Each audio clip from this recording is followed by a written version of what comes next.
말씀해 주시려고.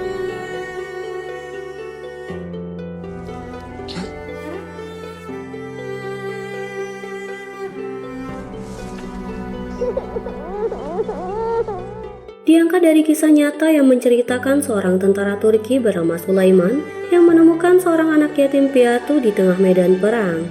Dengan hati besar, Sulaiman merawat dan menjaga anak itu selama bertugas. Dia bahkan rela mempertaruhkan hidupnya. Jika ada pertemuan, maka perpisahan pun akan menanti. Demikian juga Sulaiman. Saat tugasnya selesai, dia pun dipulangkan dan harus berpisah dengan anaknya. Namun kisahnya gak sampai di situ aja guys. Sebelum kita mulai, atur posisi dan siapkan tisu. Inilah Ayla, the Doctor of War.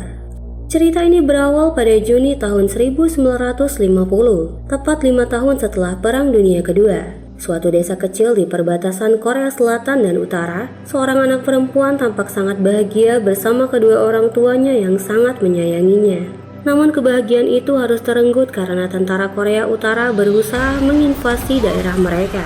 Kekacauan ini membuat beberapa negara berupaya untuk membantu Korea Selatan, dan Turki adalah negara pertama yang merespon. Sersan Sulaiman, seorang tentara Turki, ditugaskan ke Korea dan bergabung dengan Satuan Komando Perdamaian PBB. Layaknya seorang tentara yang harus selalu siap menerima tugas, walau sebenarnya hatinya berat karena harus meninggalkan keluarga dan kekasihnya. Sulaiman pun menemui kekasihnya Nuran dan memberitahu semuanya. Nuran adalah seorang anak yatim piatu dan mengatakan bahwa dia tidak memiliki siapapun selain Sulaiman. Sulaiman mengerti bahwa Nuran takut kehilangan dirinya. Lalu Sulaiman berjanji akan segera pulang dan menikahi Nuran. Pelukan pun akhirnya mengawali perpisahan mereka. Keesokan harinya, ayah Sulaiman tampak bahagia menerima surat dari anaknya. Namun setelah Nimet membacakannya, rasa bahagia itu berubah karena putra mereka akan bertugas ke Korea. Tentu hal ini membuat mereka takut dan khawatir jika terjadi apa-apa pada Sulaiman. Nimet juga hanya bisa berharap dan berdoa agar Sulaiman baik-baik saja. Oh ya guys, Nimet ini adalah gadis yang dipilihkan ayahnya untuk Sulaiman. Dia sering datang dan membantu di rumah orang tua Sulaiman. Perjalanan menuju Korea butuh waktu yang cukup lama. Tak lupa Sulaiman selalu mengirimkan surat pada Nuran dan keluarganya yang dibacakan oleh Nimet. Akhirnya mereka pun tiba di Korea Selatan pada Oktober 1950. Selama perjalanan menuju pangkalan, mereka menyaksikan langsung betapa kelamnya suasana di sana. Perang yang terjadi telah merenggut nyawa warga dan mengakibatkan banyak anak-anak terlantar. Setelah beberapa hari di markas, Sulaiman dan kawan-kawan mendapat kabar bahwa musuh telah mundur dan perang telah usai. Namun di tengah pembicaraan mereka, tiba-tiba pesawat tempur menyerang dan menghancurkan pangkalan mereka. Semua tentara berlarian menyelamatkan diri. Komandan mereka mengajak Sulaiman dan kawan-kawan untuk pergi meminta bantuan. Namun di perjalanan mobil mereka diserang musuh. Untungnya Ali yang merupakan sahabat Sulaiman berhasil menghabisi musuh itu. Akhirnya mereka melanjutkan dengan berjalan kaki melewati hutan. Mereka menemukan tumpukan mayat yang berserakan di tengah hutan. Tak terkecuali anak kecil juga terbunuh di sana. Suasana malam semakin menyeramkan ketika mereka mendengar seperti tangisan di balik semak. Tak ada yang berani memeriksa semak itu selain Sulaiman. Dengan perlahan dia menelusuri. Namun yang dia temukan hanyalah tumpukan mayat. Saat hendak berbalik, dia kembali mendengar suara tangisan itu. Dia pun memperhatikan dengan sangat waspada. Dan disinilah dia melihat seorang gadis mungil di tengah malam bersama tumpukan mayat. Dia sedang duduk memegang tangan ibunya yang telah terbunuh. Dengan perlahan, Sulaiman mendekat dan mengulurkan tangannya pada anak itu. Kemudian gadis mungil itu langsung memeluk sambil menangis. Mungkin anak itu sudah lelah menangisi ibunya. Akhirnya Sulaiman yang merasa kasihan membawanya hingga ke markas besar mereka.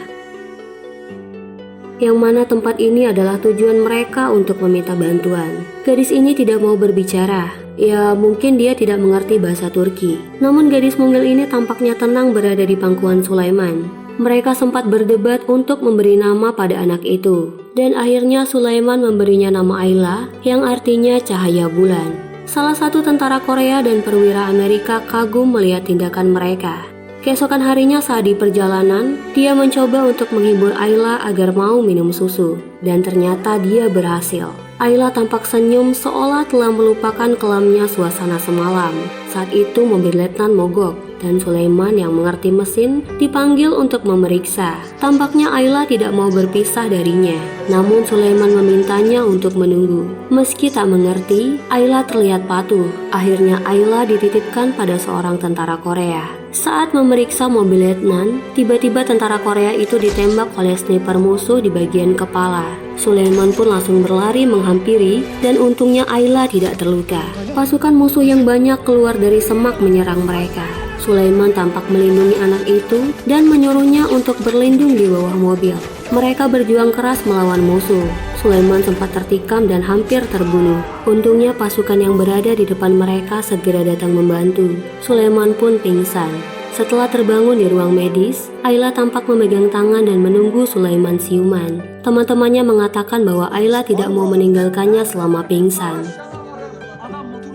Sulaiman ditegur bahwa keberadaan Ayla akan mengganggu tugasnya, apalagi Ayla tetap ikut ke medan perang. Hal itu juga akan membuat nyawa mereka berdua terancam. Komandan mengatakan bahwa temannya akan menjaga Ayla saat Sulaiman tidak ada. Suatu hari Sulaiman dan yang lainnya dikumpulkan untuk diberi penghargaan. Tiba-tiba saja Ayla menghampiri Sulaiman saat acara sedang berlangsung. Namun sang perwira dan yang lainnya justru merasa terharu melihat kedekatan mereka. Penghargaan ini juga dia kabarkan pada Nuran dan keluarganya. Semua keluarga merasa senang, namun lain halnya dengan Nuran. Dia tampak sedikit cemburu pada Ayla karena Sulaiman mengatakan dalam suratnya bahwa dia rela mempertaruhkan nyawanya demi Ayla. Januari 1951, hari demi hari berlalu. Ayla tampak bahagia dan semakin dekat dengan para tentara Turki yang bersamanya. Bagi mereka, Ayla seolah memberi cahaya di antara kegelapan perang yang terjadi. Terlebih kepada Sulaiman yang dengan segenap hati merawatnya selama ini.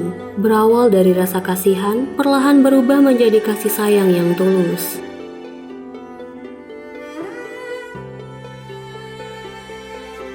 Di setiap waktu luang atau di waktu latihan, Ayla selalu duduk memperhatikan mereka.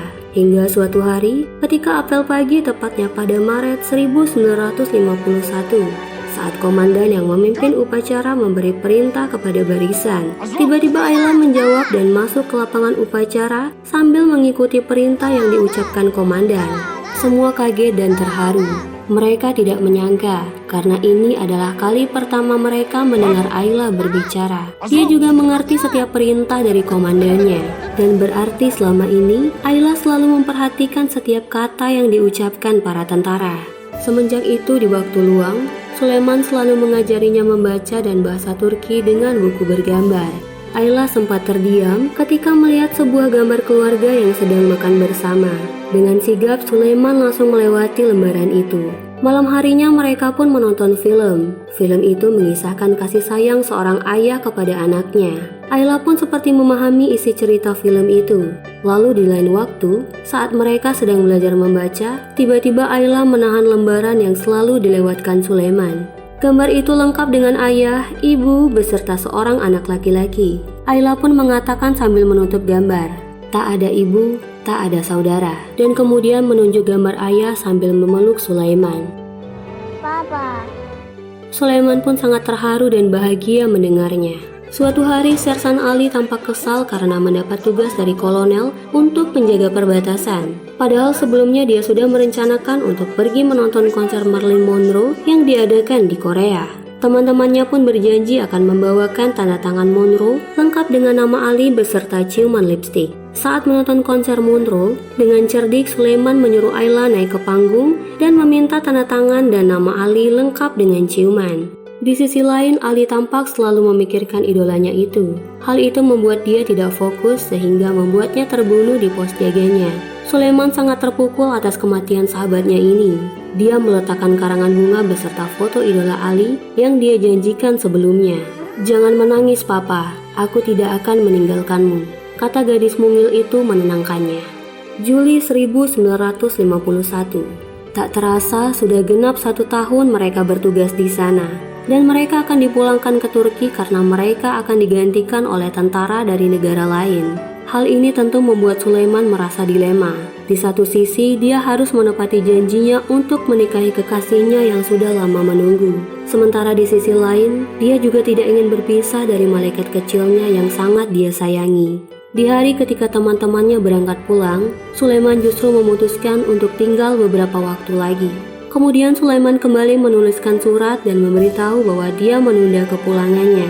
Tentu keputusan yang dia ambil membuat pacar dan keluarganya kecewa. Hingga suatu ketika, Sulaiman diberitahu komandan bahwa 10 hari lagi akan ada kapal terakhir yang akan membawa sisa tentara Turki. Dan Sulaiman diperintahkan untuk ikut bersama sisa tentara itu. Komandan juga mengatakan bahwa Ayla akan tinggal di sekolah Ankara bersama anak-anak korban perang lainnya. Di ruangan itu juga hadir seorang pengurus sekolah tersebut dan memberikan seragam untuk Ayla.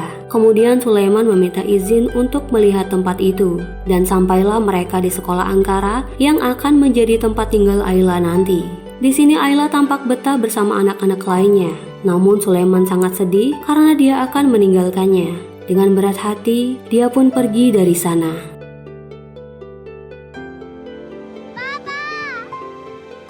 Namun ternyata malaikat kecilnya itu menyusul sambil menangis. Dia mengatakan kalau dia tidak mau ditinggalkan.